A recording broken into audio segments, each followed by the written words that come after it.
Alright guys, continuing on in part 6 of Steins Gate. If you don't know what happened previously, pretty much Karisu is actually back with us.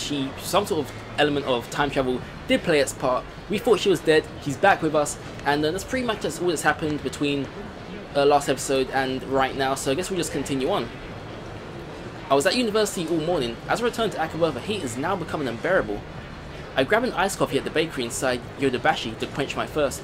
Also, one thing I actually did do, I actually raised the volume of the voice acting, so hopefully it's a lot better for you. I know it's all in Japanese, but still nicer to hear. So while I'm at it, I guess I'll check that channel on my phone. I mostly frequent the occult board, the future technology board, and sometimes the physics board. I search for the threads in the mass disappearance phenomenon, or Mikise Karisu's stabbing, but turn up nothing. So what are those hallucinations after all? When I peek at the occult board, I find posts in multiple threads from someone claiming to be John Titor. Wait, John Titor is back? John Titor appeared on the American BBS 10 years ago, claiming to be a time traveller. He claimed to have travelled from the year 2036 in order to obtain an old computer for IBM 5100. His claim started quite a storm among the BBS denizens. Titor also made several accurate, if fragmentary, predictions of future events. The start of the Iraq War and the spread of the Creutzfeldt-Jakob disease, whatever that says, guys. For example, to prove he was from the future, he explained the principles behind his time machine and provided pictures of its operation manual. But after about 4 months, he disappeared without ever revealing his identity. At one point, his predictions gained popularity even in Japan. Yes, he certainly did get some things right. But on the other hand, he missed several others. Some of his posts contradicted each other too. That's why, to this day, most people doubt his authenticity as a time traveller. So after 10 years of silence, that same John Titor is now on a Japanese BBS? Ridiculous. It's obviously a troll. First of all, John Titor is American, yet now he's posting on that channel in Japanese? Let's take a look at his posts. Alright, so I don't expect you to believe that I came from the year 2036. I see that everyone likes to know more. Alright, cool. So yeah, are these actually quite recent? I'm trying to look at the date here. I mean, a lot of them are close together. Actually, they're all on the same day. Do they sell time machines? How much do they cost? I've got about 100 million yen saved. Can you send me one? So yeah, definitely a lot of people are intrigued by this.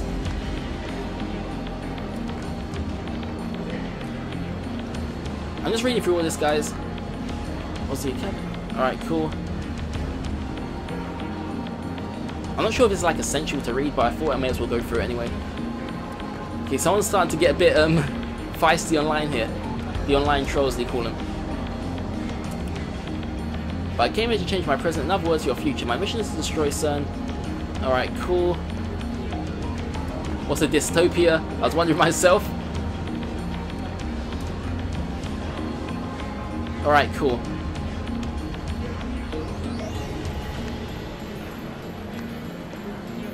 Alright, so it's quite limited on what his time machine is capable of doing, as if this thing is real. We control every aspect of our lives, decide on what we will eat. What? So if we find his dad and kill him, then this time traveller will be born and waving after... Alright, things getting out of hand here.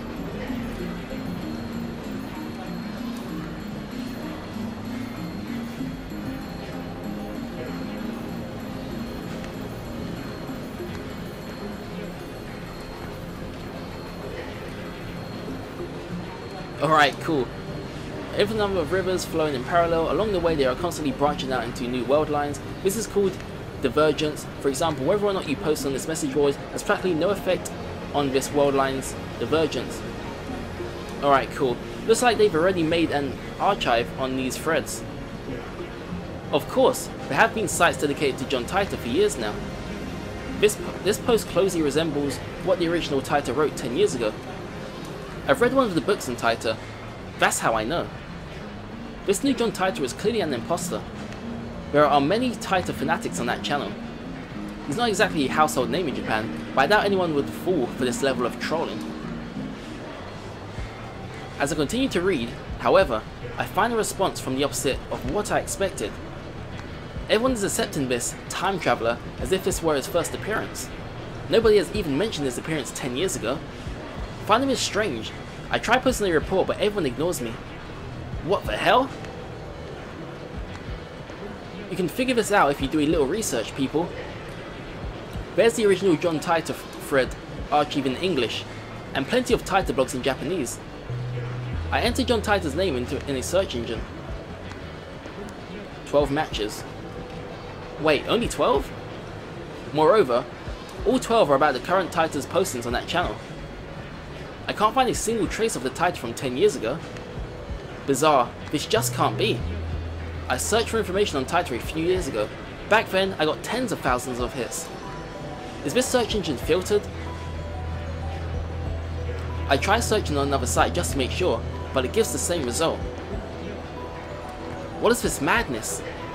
It feels like I've stumbled onto another plane of reality. Could this be another organization conspiracy? These past 2 days, I've been surrounded by nothing but chaos and confusion. I'll call Daru. He'll know about Titor for sure. After all, I've talked to him about Titor before. I only vaguely remember the details of that conversation, but I'm positive the conversation happened. By the time I dig my phone out of my bag, I no longer feel like making the call. Instead, I send him an email on the way back to the lab. He replies with his location. By Maid Queen, he means Maid Queen plus Nyan, and Maid Coffee, or Maid Queen and Nyan. Daru's a regular there. Apparently 3D cat maids are his thing too. Maid Queen and Nyan is only a 3-minute walk from the lab. Coming from Kuramebashi Dori, take a left at, yeah, where that says crossing and you'll find it. That's where I'm headed now, so all these places like in Japan, so they're kind of hard to pronounce, but it's usually busy in Akiba during summer break, but now it's even busier because of the Radukan incident. The area was blocked off yesterday, but it doesn't look like they could keep the main road closed for 2 days straight. I haven't seen a single police officer today. But the Radukan building still seems off limits. The entrance shutters are closed, shut and sealed with yellow police tape. 謎の人工衛星墜落から一夜明けた秋葉原です。警察による規制は解除され、駅前にはものすごい数の人が集まっています。墜落した人工衛星がどこの国のものなのかについては現在も調査中とのことで、詳しいことがわかるまで撤去ができない状態です。警察の発表によりますと、爆発などの危険は今のところないということですが、秋葉原を訪れた買い物客や地元商店街の関係者からは不安の声が上がっています。The media has dozens of cameras set up outside the police line, and there are nearly twice as many onlookers as reporters, enough to fill the entire street with people. Everyone's aiming their phone cameras at the satellite object. So many people. Living in Akiba, you get used to crowds and big events, but a gathering of this size is unusual. I wonder when they'll get rid of that thing. I hope it doesn't explode or something. They've been letting people back into the area, so I guess there's no danger.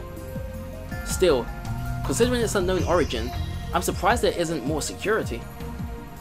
Today, like always, the Otaku are shopping for Yujinshi, import games, electronics, or whatever strikes their fancy. Aside from the scene at Radukan, it's the same as any other day. But I still don't understand what I saw yesterday. I've half accepted that the mass disappearance was just my imagination. Maybe I've become unable to distinguish reality from fantasy, like the media likes to say about teenagers these days. With that thought in mind, I return my gaze to the street. And there in front of me stands a woman holding her phone in front of her face. She took a picture. Wait, was that of us? Her phone was clearly pointed at me. I tried to cover my face, but not quickly enough. I turned around just to make sure that she wasn't pointing it at someone behind me, but that doesn't seem to be the case. You know, I'm actually getting like chills and goosebumps right now. This is weird. She's still staring at her phone. Without even glancing at me, she turns around and points her phone at some other pedestrian. Maybe she's just taking photos of everyone at the scene, and not just me. But still, I need to have a word with her. The organisation is after me, so I can't risk that photo getting out. Wait!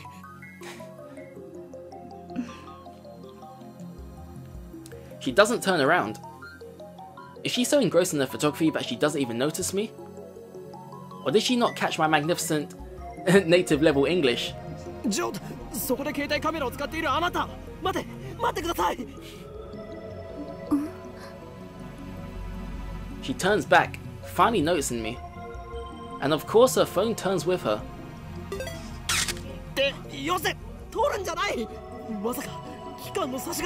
Alright, we just got mail, we should probably check this out.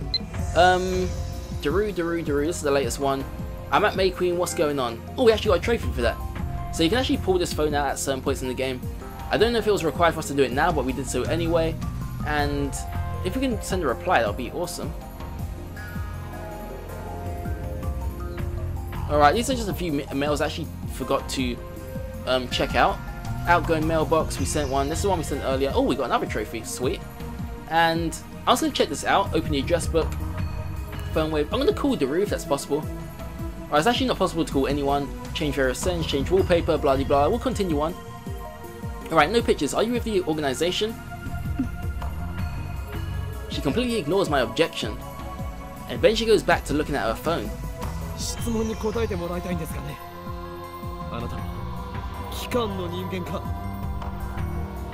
If she is, then I may have to take suitable measures.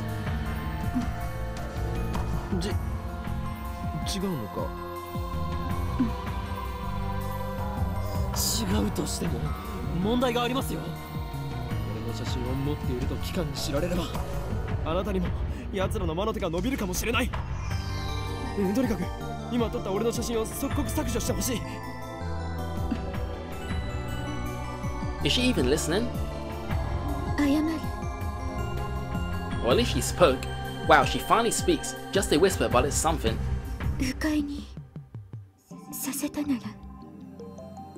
She lowers her head slightly in a bow. In a bow. Or at least I think it's a bow. She's been looking down all this time, so I can't really tell.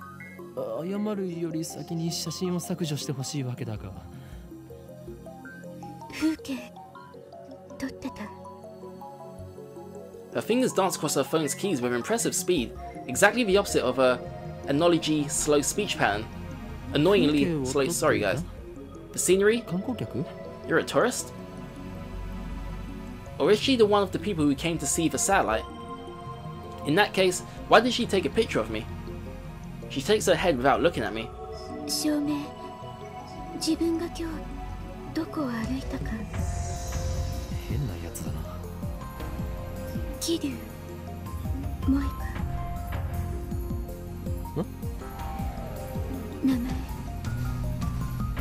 I guess she's introducing herself. That's nice, but I just wanted to delete that photo.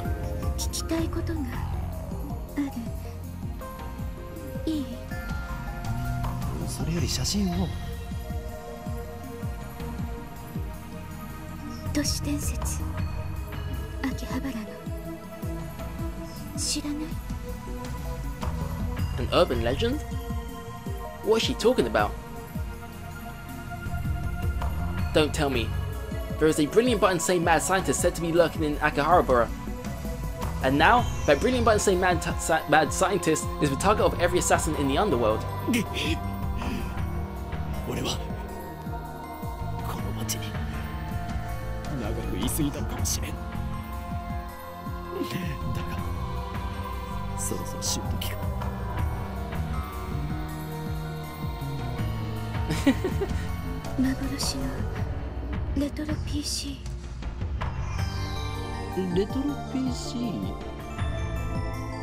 She replies with a nod, or something like a nod.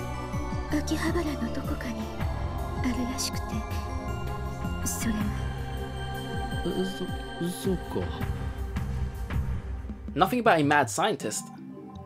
I'm relieved, but also disappointed. At any rate, this is the first I've heard about a Phantom Retro PC.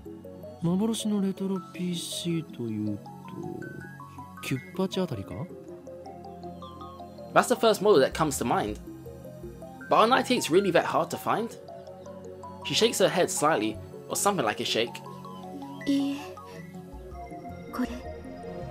She turns her phone towards me. The screen shows an oddly shaped computer.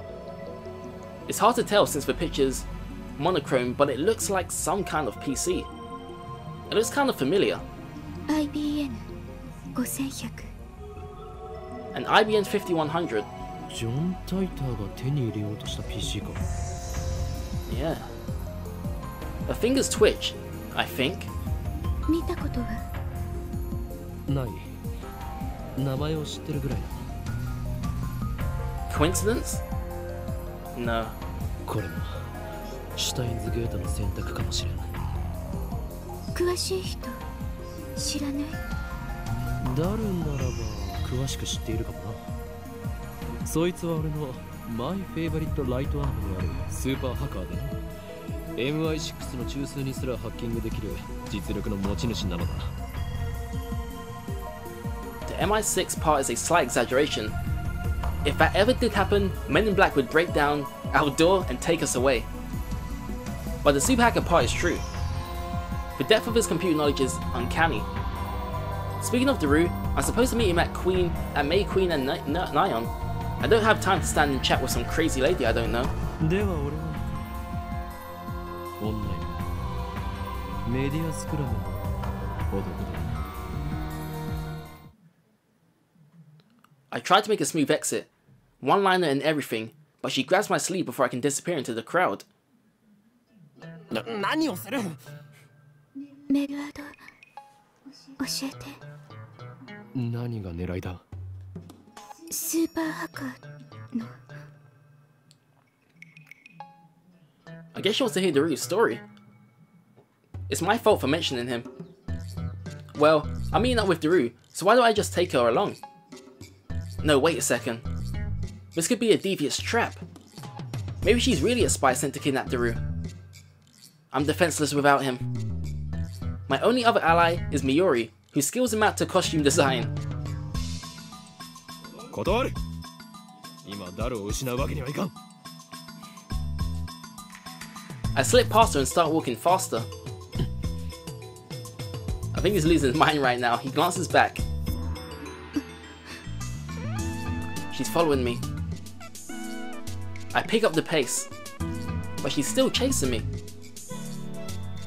俺の後ろを歩くな。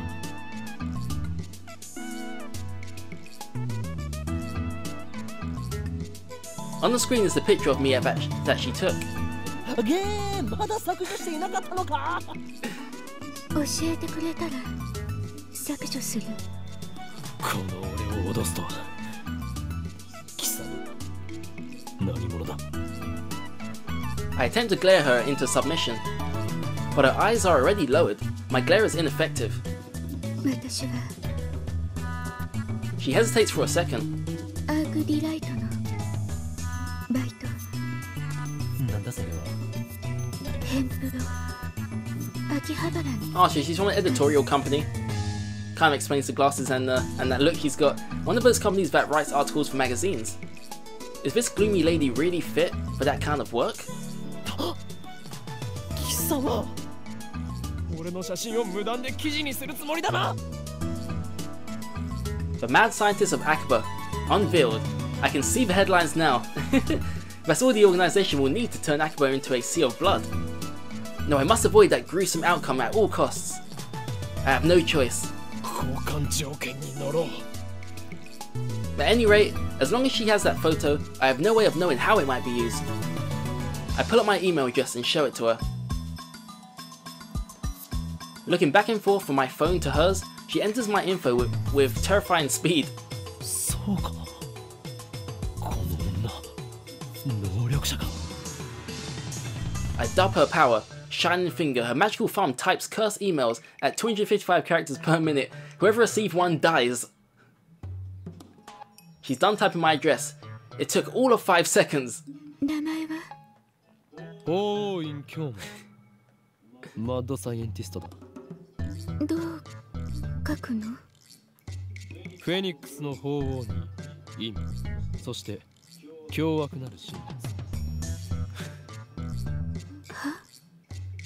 フェニックスの鳳凰に陰、そして凶悪なる真実だ。I repeat my perfect explanation. This is the origin of my true name. Explaining the in part of Hornin would take too long, so I left it out.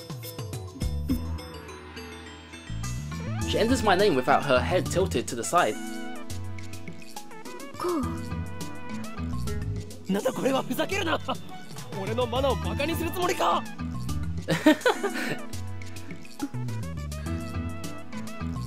She lowers her head a little more, an apologetic bow, I guess. ならば携帯を貸せ。俺が入力してやる。Oh god. See that look she gave us? She shakes her head, clutching her phone with both hands as if to protect it from me. Like a spoiled child who can't let go of a toy, she shields it from me with all her might. What does she think I'm going to do? Her reaction is a little depressing. Anyway, she's obviously not going to hand her phone over to me, so I asked for her address instead. I'll send her a blank mail. She told me her name a few minutes ago, but I forgot it already, so I enter her as Shining Finger.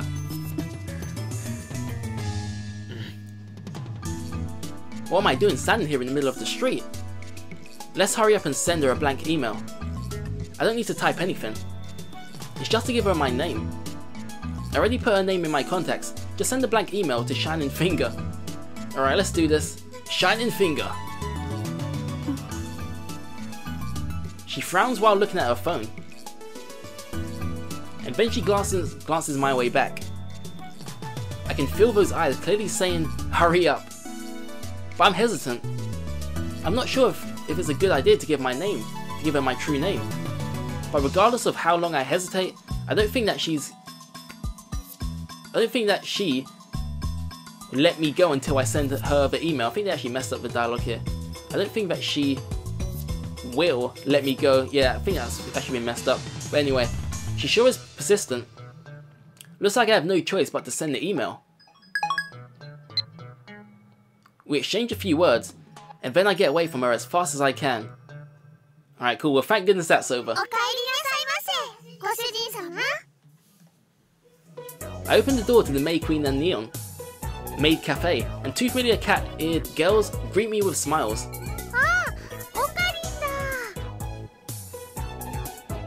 One of them is Miyuri, but here she's called Miyushi Neon Neon. Since she works here, I stop by about twice a month. I guess that would make me a regular customer. Actually, I've never been to any other maid cafe. Do you know what? If we didn't point out Miyuri, I probably never would have guessed it.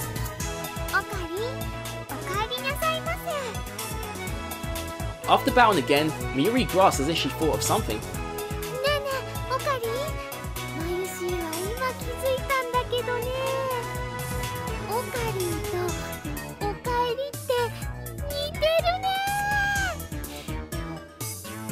Whatever.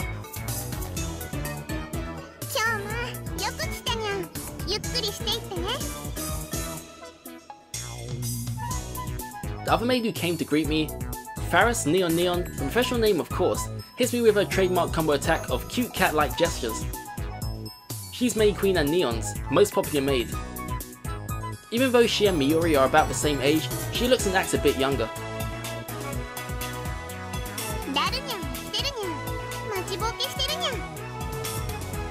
Rue frequents this cafe because he's got a crush on Faris.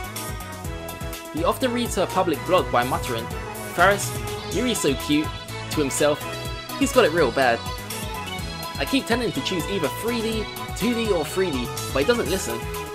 I also have trouble dealing with this cat girl. She always finds a way to best me.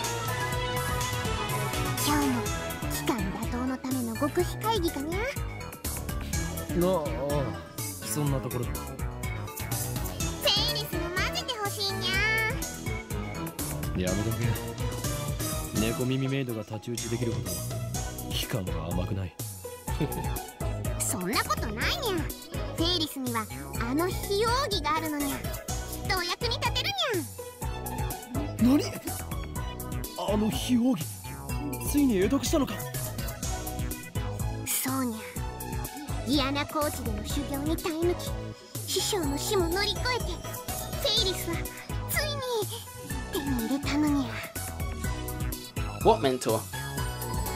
Is it Faris or like Faris? I'm not really sure how you pronounce this, but Faris knows my true name. Horwin Kayuma. I've also told her about the organization. And now she's more into it than I am. She's always the one to bring up the subject whenever we meet. By the way, this is the first time I've heard of this secret technique, or whatever it is.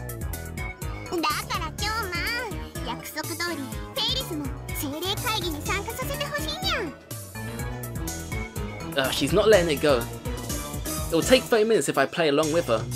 お前サンクチュアリに行くというのか。ダメだ。いくら非奥義を得得したとはいえ、あの場所はお前にはまだ早すぎる。そんな約束したにゃ。やのに今日まが裏切るっていうのかにゃ。それにあの場所にはフェイリスのお兄ちゃんが。 Since when do you have a brother? And what the hell's at this spirit conference anyway? Reese looks at me with actual tears in her eyes. I falter, even though I know it's just one of her cutesy acts. Whenever I talk with her, I run out of comebacks, which is really unusual for me. And then, she takes the initiative, leaving me with nothing to do but listen to her fantasies. I mean, come on, you can only take it so far. There's a very clear difference between her stories and mine. As anyone can see, I speak nothing but the truth, while Reese has only delusions and a made-up backstory. I always have to play along. That's why I feel like I can never best her. なんかわからないけど、マユシーもサンクチュアリっていうところに行きたいな。 Great, now look who's joined in. It's just going to get worse from here. I have to end this conversation now. 来なくていい。この話はもう終わりだ。今日まだってずるいにゃ。そうだよ。マユシーもフェリスちゃんもダメなんてね。オカリンは冷たいと思うのです。フェリスっては誰だ？フェリスちゃんはフェリスちゃんだよ。ねえ。Miyuri and Faris look at each other and smile. Is she talking about this Faris? Is that a real name? Have I been mistaken all this time? That's a disturbing thought. あのね、マユシーは言いにくいから、フェリスちゃんって短くしてるんだ。なんだそういうことか。なんだか女学院みたいで、それも悪くないにゃ。Okay then, moving on. いいからさっさと案内してくれ。